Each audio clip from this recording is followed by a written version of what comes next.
Hi, everyone. This is Rob Roy of Elliott Wave Options. We just finished the live U.S. market update on the Hub channel where we talked about what's been going on in the banking sector, the craziness with interest rates, and how that's positively affected the big tech stocks. Is FAANG back?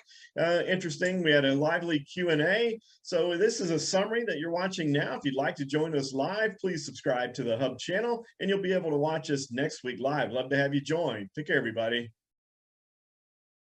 Taking a look at the chart, no longer have a qualified five-wave impulse pattern in the market, but was really interesting, which you don't see very often, as we had this upward zigzag pattern that we've been talking about for a while. So we go up here to the 61.8% level, and then from that point we have a triangle. So we're doing all kinds of Elliott wave patterns here, corrective patterns, flat zigzags, and triangles. We have the triangle right there at the 61.8% level, which starts a downward zigzag pattern. Now check this out. So all the craziness that's going on with the banks, and we'll talk about the different news, et cetera, when we get to interest rates and all. But look at this, right down to that 100% extension, hitting exactly at the 100% level before retracing and moving back up. We moved back up yesterday on strong volume. So following Elliott wave patterns, looking at the Fibonacci stuff, you can get a really good idea of about where the markets are going to move to. Now, the key is that 100% extension is right here at this 380 level. And I posted a comment to our subscribers at evotrader.com that 380 needs to hold. And if 380 doesn't hold, then everything changes. But for now, as hard as it is to believe, with all the different news events that we've had, the scare with the banking sector, the upward pattern is still intact. As long as we can get that 380 level to hold, we're okay to the upside. So let's take a look at the VIX real quick, looking at the volatility index, and can see that it's been a bit crazy. Look at those bars. That's intraday volatility there on each of those bars. So moving to the upside, we came back down yesterday, back up today. I do want to share this with you. I'm going to go back to the S&P real quick because I wanted to look at volume yesterday. And you have to wonder, where did this come from when we had this kind of a amount of volume moving back to the upside, and then looking at the moving averages, bring the 10, 30, and 50. Yesterday, we moved back up to the 50-day moving average, got above the 10, which is that lime green line, but this is certainly not a sign of all clear by any way, shape, or form. And just the fact that we held 380, a positive, getting back above the 10-day moving average yesterday, a positive, but we hit the 50-day moving average. But notice we're back below the 10-day moving average. So even though it feels like things may have settled down a little bit, I think caution is definitely the theme in the markets right now. A couple other markets show you real quick. Let's take a look at the Qs, because if you're looking for something along the lines of bullishness, how about this? Talking about this nuttiness with interest rates, et cetera, and we'll show a chart of interest rates here in a few minutes. Rates going down is actually positive for the tech sector. And when we add the Elliott wave pattern on, how about that for a pattern? You can't find a much better upward Elliott wave 5-wave pattern than this. And so, we have a completely mixed market, but interest rates going down is always positive for the tech sector. You mentioned all the stocks that we're going to take a look at, which are certainly influenced by rates, but that's a pretty impressive pattern. And if you're looking for something bullish to hang your hat on, totally different picture here. 10, 30, and 50-day moving averages all moving to the upside. The market's above all of them. We got a little bit overbought yesterday, so a bit of a rest today was okay, even though some of those stocks you mentioned were actually to the upside. And then we just come over here and look at the Dow, and it's a totally different picture. So look at that. Now we have a very well set up downward 5-wave pattern on the diamonds, the DIA. So we're moving down in a wave 3 on the diamonds, and then moving up in the Qs. So we have a tale of 3 different markets right now. The S&P doesn't really know what it wants to do, holding at a level that it needs to hold at. The Qs look really good. And then the Dow looks like it's ready to completely fall apart, and it's sitting right here at the last bastion of support, in my opinion. If we don't hold this 320 level on the Dow, as represented by the diamonds here, then look, there's nothing. An expression we like to use is Katie bar the door. It was a vertical rally to the upside, so that means there'll be no resistance on the way down. So how you sort all this out I think caution and patience is key here. But if you're looking for a place to go long, I think you got to stay with the Qs, stay with the tech stocks, and see where things go from there. Let's take a look at the 10-year, and here's the coordination with interest rates with the tech sector that we just talked about, sitting down here around 34. And I've talked about this a lot in commentary to our subscribers, that we wanted rates to come down. We certainly don't want rates to go significantly higher. Note that the Elliott Wave algorithm is turned on, but there is no 5-wave pattern here, so we're in corrective mode, and we're sitting down here at a support level, and interest rates coming down is kind of what you want. I don't really think you necessarily want that vertical move down in rates, because that means money is pouring into bonds. Prices and yields go in opposite direction. So for rates to come down like that, prices have to be moving up, and that means there's fear in the equities market. People are leaving the equities market, moving into the bond market. That wasn't really the reason we wanted rates to go down. However, rates have come down, and the tech sector and the Qs have benefited from that. And then the dollar, I think the dollar is calm. If you're looking for a calming influence in all the craziness that's going on in the markets right now, I think you need to look at the dollar and say nothing really weird is going on in the dollar. It's just stable. And wouldn't you think, Scott? I mean, if all hell was really about to break loose and the bottom was about to fall out, that we were seeing some sort of a significant move in the dollar. It doesn't seem like globally people are worried about it. People aren't pouring into the dollar from all over the place. So you look for the Qs if you're bullish, and if you're concerned about everything that's going on, the fact that the dollar is really pretty stable. It isn't a 5-wave to the downside pattern, but that's not significant. As long as the dollar stays above 96, we're in a strong dollar scenario there. So let's dig into your side of your stocks of interest. Let's dig in with Google first. Okay, we'll take a look at Google, and boy, is FAANG back, Scott? What do you think? I mean, these are the old FAANG stocks, right? So here's Apple, or excuse me, here's Google, Alphabet, moving back to the upside, and we actually had bullish alerts on this for our subscribers. We took them off yesterday, a little bit more of a movement to the upside today, but in this current market, when you have that kind of a move, I think you need to take that. You can see what happened over the past 3 days, just massive move to the upside. And we were talking about this support that needed to hold at 90, and it really did. And then you get some sort of a vertical move like that. Look how overbought we are, though. Is that going to play into your selling the close order there? That is significantly overbought. One of my rules is no security in any time frame is very far away from the 10-day moving average, and that is a good example of a stock being overbought as far as separation from the 10-day moving average. So I think we have a little bit of the best thing to happen for Google, I think, would be to go sideways. So could have maybe milked a little bit more out of that by holding it another day, but with that move yesterday and generating a really nice gain in a trade in this current environment, boy, has this we always do at the end of at the beginning of the year, we do a black swan forecast, like what potential black swans could come out. And boy, 2020, we really nailed the corona thing. I was like, there's this little virus thing in China that we ought to keep an eye on. And then corona COVID happens, and so that worked out really well. But for this year, I did not see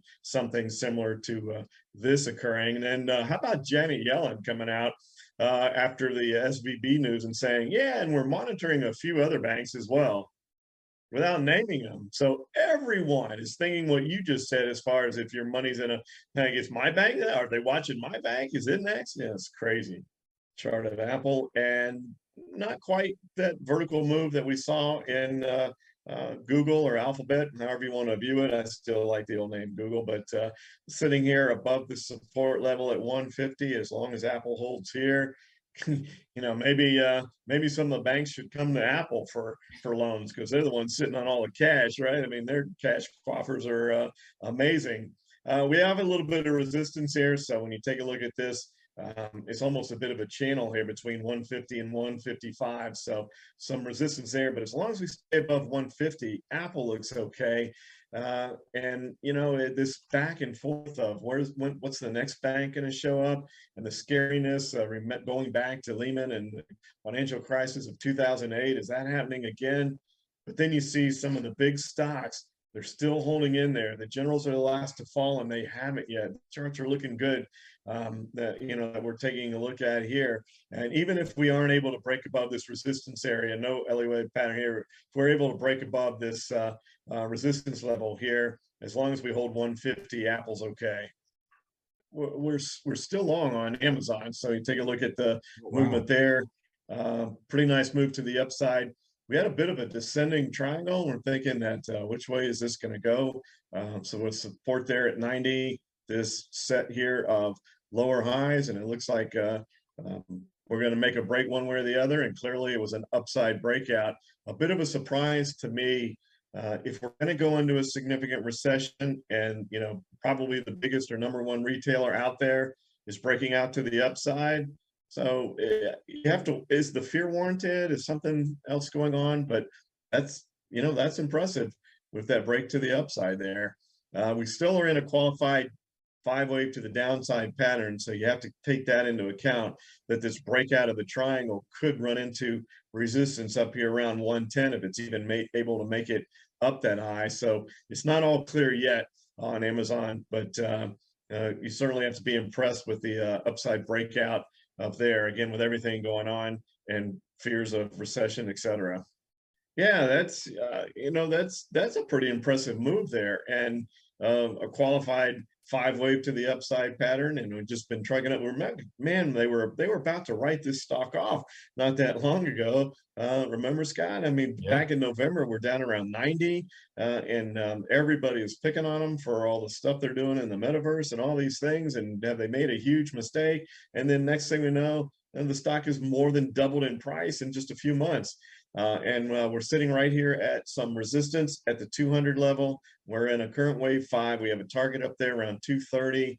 You look at the moving averages, so you look at the 10-day moving average, tiny bit overbought, a little bit of consolidation here at that recent wave 3 high, but it certainly looks poised to go up and hit that wave 5 target. And one of our favorite confirming indicators is the DMI. That black line there is the ADX that tells you the strength of a move. And you can see it's staying pretty solid above the level of 40, which is a key level in that indicator. The green line there is the positive directional indicator. That's a representation of strength of buyers. The red line is the negative directional indicator, which is the strength of the sellers. Clearly, the buyers are in control. And with that, the ADX staying stable, it's showing that there's strength to this move. And when you look at just the DMI as an indicator, obviously you don't ever want to rely on one single indicator, but that is a confirming indicator, leads you to believe that there was legit strength in this move.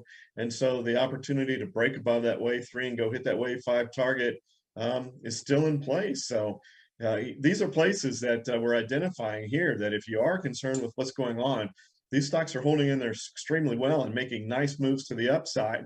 And that, again, is because of that chart that I showed you of interest rates. Tech stocks outperform when interest rates come back down. And so that's the tie-in. That's what's going on.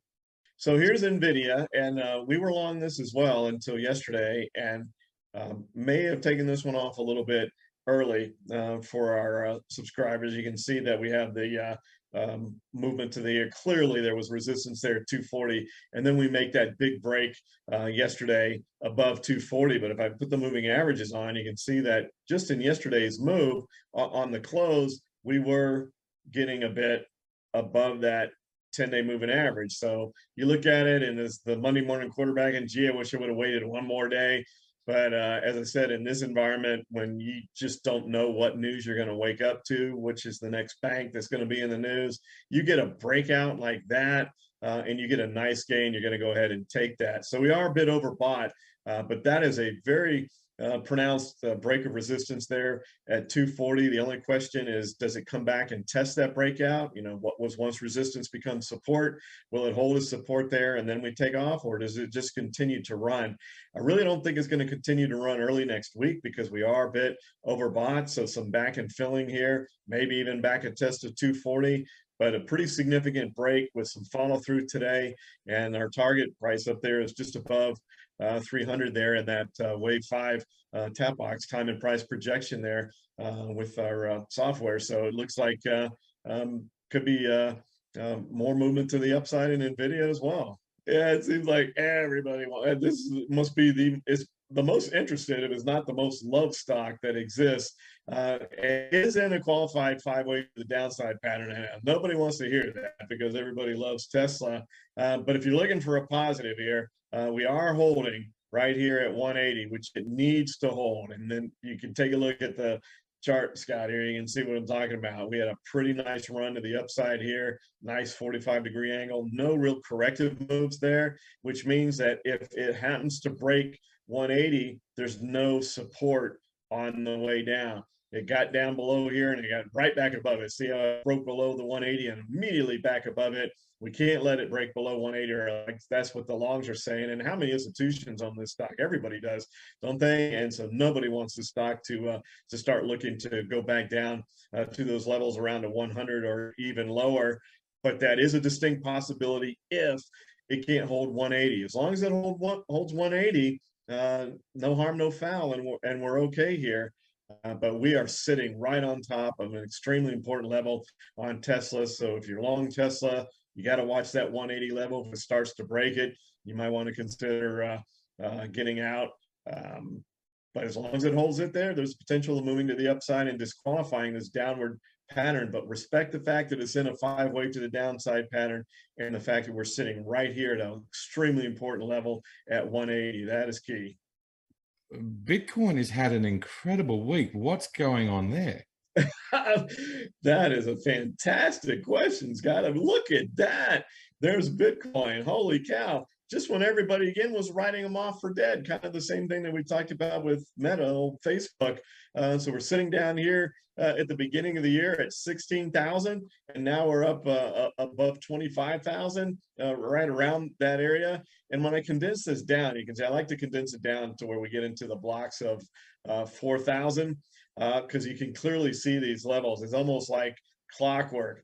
So there was support at 16. We go up and we hit 20. We break above that. It holds it. We test it here, and then we just tested it again about a week ago, and then breaking back to the upside here. So when I condense the chart down, it doesn't look quite as spectacular. But the fact that it's above 24,000, and the majority of people view Bitcoin and the cryptos as like heavy risk type of assets, but when you take a look and you spread it out to more normal type of viewpoint here, that is extremely impressive on the move on Bitcoin. And the fact that it's held above 24,000, it looks like it wants to go to 28. I'll turn the Elliott Wave pattern on, and you can see, look where the target is, right at 28,000, which is that next block of 4,000. So holding here, but that rocket ship to the upside there was amazing. And what is this, Scott? I mean, are people now so fearful of our own money that they are going to digital currency? Or what? It's hard to kind of justify what's going on. Now, we do have the halving situation that's supposed to go on in first quarter next year, which Bitcoin historically, every time they've done one of these halving things, it has had a rally. Is this the beginning of that? Is this the beginning of the rally because of that? But all the cryptos are rallying, even some of those obscure ones that we thought probably would have been gone by the wayside by now. So it really is a question of what is going on, and if people are looking to hide in digital currencies because they're concerned about what's going on with regular money in the banking sector, it's really good chatter and speculation here to figure that out. But from a risk standpoint, you would have thought it would have been the opposite, wouldn't you, Scott? Yeah. I mean, we're worrying about everything going on with all these banks, and risk seems to be coming off. But then it rockets to the upside. I don't know. I don't have the answer, but that was mind-boggling to see how fast that moved up. Well, it's interesting. Another comment coming through here that the Hub software was actually forecasting that move based on Elliott Wave. It was in a 5-wave pattern, and there you can see the target's still there. We're almost there. I mean, the high that occurred back there on the 14th has already hit the lower level of this forecasted box. So we're right there. Usually it goes into the middle, but it doesn't always necessarily hit the midpoint. But we got there and backed off, and I'll put the moving averages on, and you can see that a bit overbought, but not so significantly. It was a couple days ago. But if you want Bitcoin to stay strong, this is exactly what you want to see following a big vertical move like this. Vertical moves always make me nervous because quite often something that goes vertically to the upside comes vertically back down. But if you want a consolidation, this is what you want. You get a vertical move, backs off a little bit, consolidates above support, and a few more days of just churning through here before trying to take another run higher would be ideal. But that one really blew me away.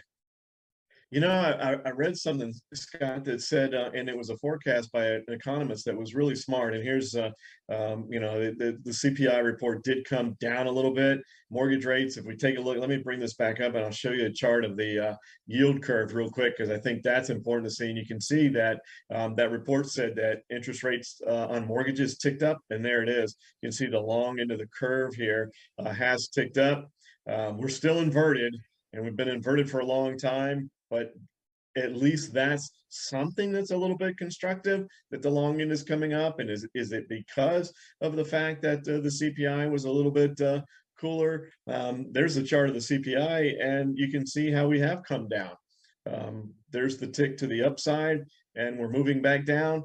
But what I read was, and this was somebody that stated a whole lot of numbers, and they actually interviewed Powell when he did his testimony in front of Congress, that said that based on their calculations and based on history, interest rates would have to go to 10% for the Federal Reserve to achieve getting inflation back down below 4%. How does that sound to you, Scott? You ready to go back to the 70s with double-digit rates?